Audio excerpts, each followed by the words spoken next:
E Aruba está se reconhecido como um negócio novo no centro da cidade. Recentemente, abriu suporte ao negócio de nome de Aristocrazy. Aristocrazy está uma marca renombrada que está originada de Espanha.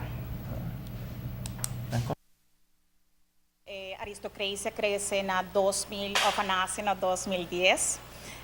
Paquico passou geração nova de joalheiros, sabem que é parte de inovação, de cambio just jewelry, então chamei fashion jewelry, Paquico fashion jewelry.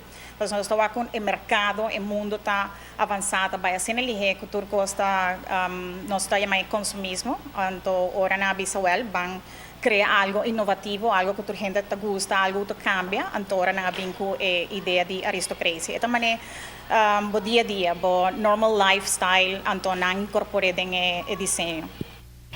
A tienda está ideal para motivo que o tram está passa net inang e está atrair local e turista para presenciar uma coleção único.